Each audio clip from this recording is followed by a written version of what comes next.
Haleluya, selamat hari Minggu, selamat beribadah kepada Tuhan. Firman Tuhan hari ini saya ambil di dalam kitab Amsal, pasal 17, ayat 22, kalimat yang kedua. Amsal 17, ayat 22, bagian B. Demikian bunyi firman Tuhan. Tetapi semangat yang patah mengeringkan tulang. Saudara, semangat sangat dibutuhkan oleh setiap manusia yang menjalani kehidupan. Siapapun, apapun aktivitasnya, membutuhkan semangat. Ketika ada orang-orang yang kehilangan semangat, maka mereka kehilangan kemenangan, maka mereka kehilangan peluang, mereka kehilangan rezeki, kehilangan berkat, karena semangat mempengaruhi hasil akhir dari perjalanan orang tersebut. Saudara, ada orang-orang yang takut ketika mau bertanding, patah semangat, hilang semangat, sesungguhnya dia sudah kalah sebelum bertanding. Atau ketika dia bertanding, ketika dia berjuang, di pertengahan jalan semangatnya pudar, semangatnya turun, maka sesungguhnya dia sudah kalah. Oleh karena itu, menjalani hari-hari perlu semangat. Firman Tuhan tadi dengan tegas berkata, semangat yang patah mengeringkan tulang. Saudara, hari ini saya akan memberikan dua pembahasan berkaitan dengan semangat ini. Yang pertama adalah fungsi, manfaat dari semangat. Firman Tuhan tadi berkata, semangat yang patah mengeringkan tulang. Kalau orang-orang tidak bersemangat, maka ada virus, ada penyakit, ada bakteri, ada racun yang bisa masuk ke tubuh kita. Virus, penyakit, bakteri, racun akan merusak organ-organ tubuh kita. Tetapi sebaliknya, ketika kita bersemangat, maka racun itu hilang, virus itu hilang. Ada banyak cara yang dilakukan oleh orang-orang untuk melakukan detox atau pembuangan racun. Ada cara, ada alat-alat yang digunakan, dan tidak sedikit alat-alat itu mahal harganya. Tetapi firman Tuhan memberitahu, untuk supaya kita bisa melakukan detox, pembuangan racun-racun yang ada di dalam tubuh, bersemangatlah. Jangan pudar, jangan patah, jangan kendor, bersemangatlah. Karena dengan seperti itu, virus, penyakit, racun yang ada di dalam tubuh pergi. Itu kata firman Tuhan. Manfaat dari bersemangat yang kedua ada di dalam kitab Amsal, pasal 18 ayat yang ke-14. Demikian firman Tuhan, orang yang bersemangat dapat menanggung penderitaannya. Saudara, hidup ini penuh dengan pergumulan. Firman Tuhan di dalam kitab Ayub sudah menyatakan hal itu. Tidak ada seorang pun yang tidak bergumul.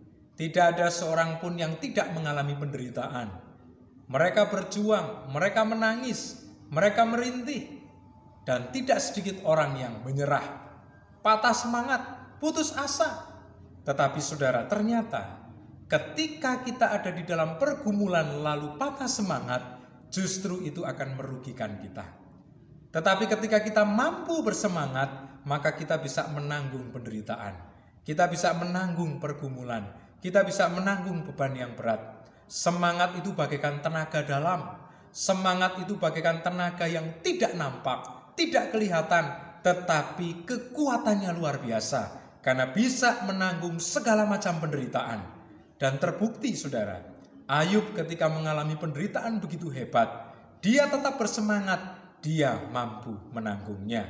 Dan ada banyak tokoh-tokoh Alkitab yang lain yang kita bisa lihat, mereka alami pergumulan begitu berat, tetapi semangatnya membuat mereka tetap bisa menanggung penderitaan itu. Kita akan masuk pada bagian yang kedua. Siapa yang bisa menyemangati kita? Bagaimana caranya supaya kita memperoleh semangat itu?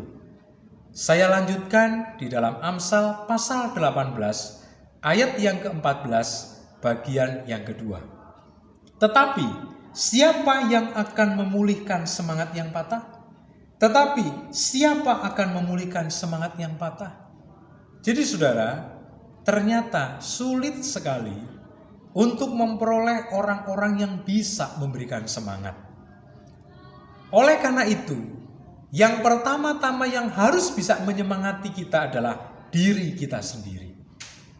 Firman Tuhan memberitahu, Sulit untuk menemukan orang-orang yang bisa memberikan semangat. Kalaupun mereka memberi semangat, kemungkinan mereka sendiri juga sedang ada di dalam pergumulan. Kalau saya dan saudara ingin memberi semangat kepada orang lain, jangan-jangan kita juga tidak bisa maksimal melakukannya, karena kita sendiri juga masih ada di dalam pergumulan. Oleh karena itu, latihlah untuk memberi semangat kepada diri kita. Jadi, Tuhan sudah memberitahu bahwa ternyata kita juga bisa memberi semangat kepada diri kita. Ayat referensi ada di dalam Yosua pasal 1 ayat 6, 7, dan 9. Kuatkan dan teguhkanlah hatimu. Sekali lagi kukatakan, kuatkan dan teguhkanlah hatimu. 3 kali Allah memberikan nasihat kepada Yosua. Kuatkan dan teguhkanlah hatimu. Jadi sesungguhnya Tuhan sudah memberikan kekuatan. Kekuatan itu sudah ada di dalam diri kita. Tinggal kita yang memompa untuk diri kita. Kita yang menyemangati diri kita. Maka kita akan menikmati kekuatan Tuhan yang sudah diberikan kepada kita untuk selanjutnya kita pompa, kita alirkan kepada diri kita. Setiap pagi saudara harus berkata, bersemangatlah hai jiwaku. Setiap kali kita berhadapan dengan pergumulan, saudara harus berkata, bersemangatlah hai jiwaku. Optimislah. Hai jiwaku, hari ini kita akan menang. Hai jiwaku, hari ini kita akan dapat rezeki. Kita akan dapat peluang. Kita akan dapat untung. Target akan tercapai. Hai jiwaku, sakit penyakit disembuhkan. Semangatilah, semangatilah diri saudara. Karena firman Tuhan menasehatkan seperti itu. Lalu kira-kira siapa lagi yang bisa memberi semangat kepada kita? Orang-orang terdekat kita. Istri memberi semangat kepada suami, demikian juga suami kepada istri. Orang tua kepada anak, bisa jadi anak yang memberi semangat kepada orang tua. Kalau dalam lingkup gereja, teman gereja, sesama anggota gereja memberi semangat kepada anggota gereja yang lain, yang ada di dalam pergumulan, yang sedang pudar semangatnya dan hampir menyerah, maka pelayanan memberi semangat sangat penting. Seringkali diistilahkan dengan motivator, memberikan motivasi, memberikan dorongan, memberikan semangat.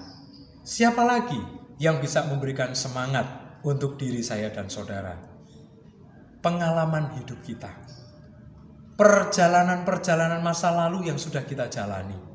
Khususnya perjalanan di mana Tuhan hiasi dengan mujizat, di mana Tuhan tolong kita, adakan keajaiban-keajaiban dalam hidup kita. Ketika orang-orang Israel ada dalam ketakutan, ketika mereka mau masuk ke tanah Kanaan, mereka terpengaruh oleh 10 pengintai, maka Yosua dan Kaleb memberikan semangat kepada mereka.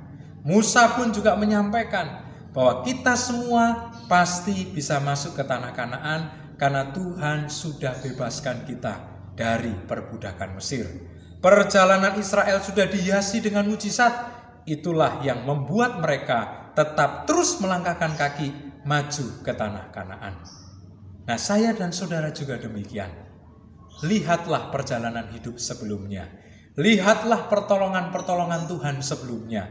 Kebaikan, mujizat, keajaiban yang Tuhan sudah kerjakan di hari-hari sebelumnya. Itulah yang membuat kita bersemangat untuk menjalani hari-hari ke depan. Demikian firman Tuhan. Tuhan Yesus memberkati kita semua. Nikmati kuasa dari firman Tuhan. Bersemangatlah.